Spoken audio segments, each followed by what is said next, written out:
here for part number 2 of the series on how to properly clean your vehicle. Yesterday we went over properly cleaning tires. Sure you guys saw that one. Today we're going to get into how to wash the paint. Okay, so we're going to go in and do pre-soak and then 2-bucket method and then drying. And what you're going to want to do first is if the car's really dirty, like this truck is, you're going to want to go through and spray down the vehicle first. If you have a power washer, that helps out a lot to break up some of those chunks of dirt and stuff on there before you start, so you don't have big chunks that you can end up grinding into your clear coat. So for the first step here, if you don't have a foam cannon, that's completely okay. You can just skip on to the next part. But what we're going to do is we're going to foam this thing down as a pre-soak and let it dwell on the paint for approximately 2 minutes. And then we'll come through with our 2-bucket method and wash it and then dry it. So we're going to go ahead and load up the foam cannon and give her a go.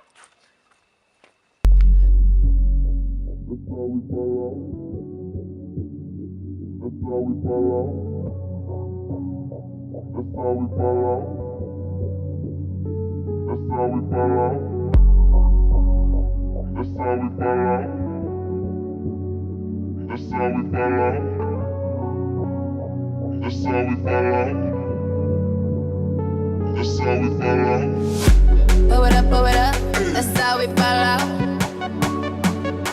That's how we fall out. That's how we fall out. That's how we fall out. Blow it up, that's how we fall out. That's how we fall out. That's how we fall out. And I still got my money.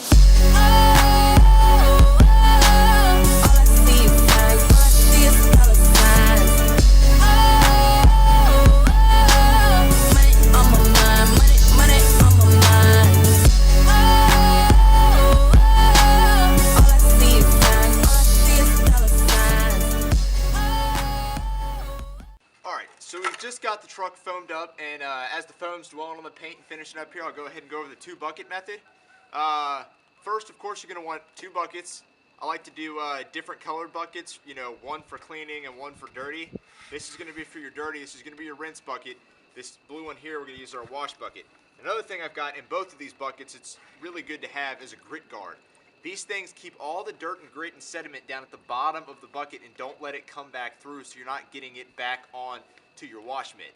So we'll go ahead, we'll get on a panel here, and after each panel you're going to want to rinse your wash mitt in your rinse bucket and wring it out really well. And you can also rub it on that grit guard on the bottom to loosen up and get all some of the dirt off of there, and then come back over to your wash bucket, get it all sudsed up, wring it out a little bit, and then go to your next panel. And you're always going to want to rinse your wash mitt after each panel, so you're not contaminating the rest of the vehicle with the dirt from the panel before.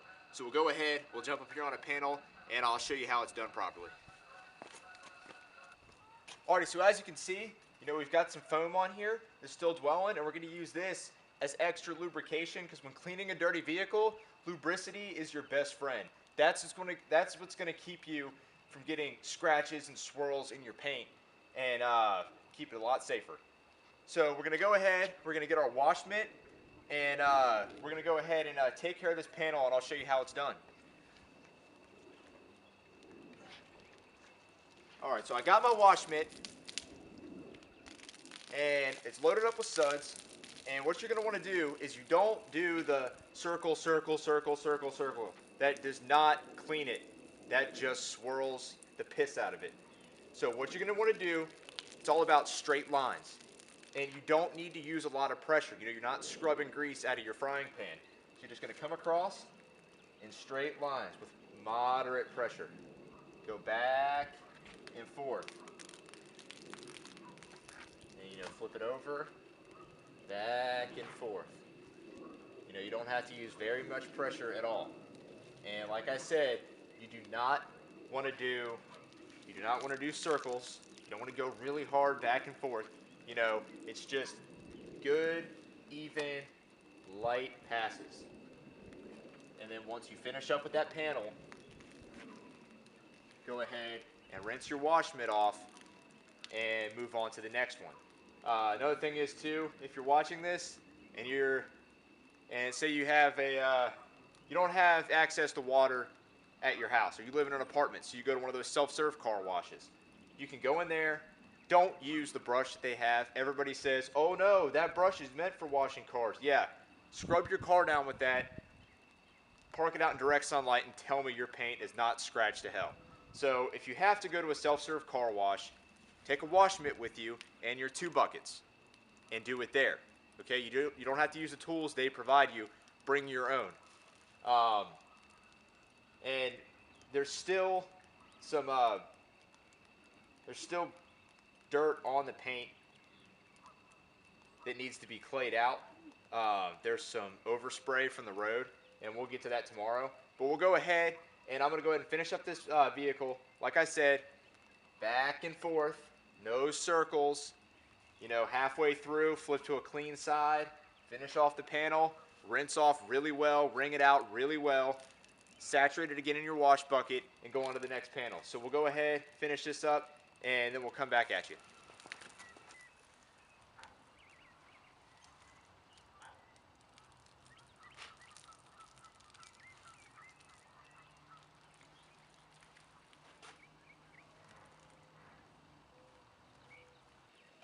Alrighty, so we just finished up washing the truck and drying it, and this truck is filthy.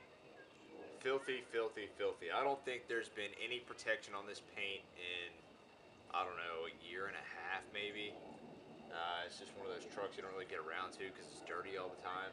So when it comes to clay barring this thing, I was hoping I could get started tonight, but it's already starting to get dark, and there's no way I'm finishing this before it gets dark.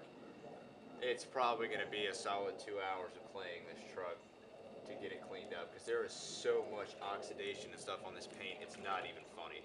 But anyway, I just wanted to give you all the once over on how to properly wash it. So as we kind of go back, step 1, pre-soak, whether it's hosing it down to break up loose gunk, which you always do. Then hitting it with your foam cannon as a pre-soak. When you use the pre-soak, if you don't have a foam cannon, that's perfectly fine. I just do it for, like I said, extra lubricity, because lubrication is your friend. Don't take that the wrong way. When you pre-soak, let it sit for about a minute and a half, 2 minutes, and it was perfect doing this at sunset, because when it's bright and sunny outside, you got your soap and stuff starts drying real quick.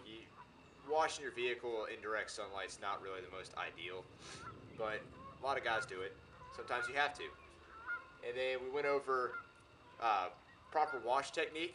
You have your 2 bucket method. You have your rinse bucket and your wash bucket. Your rinse bucket is to rinse off, obviously, your dirty wash mitt, and your wash bucket is to get it all sudsed up with soap and all that.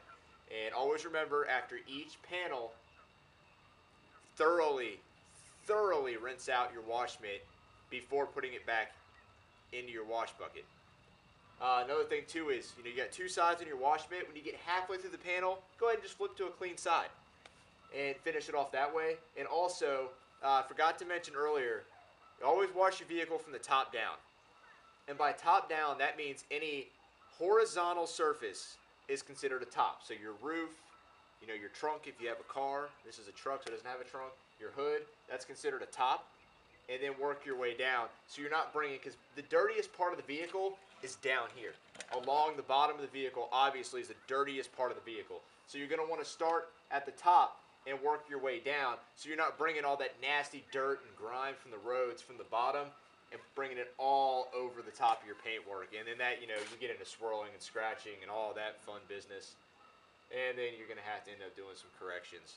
But for now, we're finished up with this. We'll come back tomorrow with how to properly clay your vehicle. And I made up my mind. My inventory made up my mind. I ran out of clay bars, so I'll show you how to clay with Nanoskin, and I'll give you the gist of how to clay as well. Nanoskin's the same thing, it's just not actual clay. Alright, and to finish off, I forgot to mention earlier when I was going over, I got too far ahead of myself with drying your vehicle. You can use microfiber towels. I'm sure you all know what those look like. And also, give me 1 second here. Also, you can use a waffle weave towel, which is pretty much specifically meant for drying your vehicle. And also, I also have an electric leaf blower. If you got a leaf blower, that's sweet. That'll make it a hell of a lot easier and take a lot less time. And you can also, when you're drying your vehicle, if you're not going to do any claying or anything afterwards or any correcting, you can use a spray wax to kind of aid in drying the vehicle. But don't use a bath towel or a beach towel or a washcloth. Just don't do it. If you do that, you've now learned your lesson. Don't do it. It's the same thing as using a dirty wash mitt. It will rape your paint beyond belief, and it's not cool at all. And it drives me crazy when I see it. So, if you've used a bath towel before or a beach towel, redeem yourself. Start using microfiber or waffle weave. You can get these online for 10-15 bucks. It's well worth the money. Soaks up a lot more water too. But I just don't want to see you guys hurting your car's paint and all that stuff. And if after watching this you want to continue to use a bath towel or washcloth, that is fine. Your vehicle's just never going to look good. But go ahead and stay tuned. We'll be back tomorrow with how to properly clay your vehicle, like I said, and then we'll move on from there. But for now, thanks guys.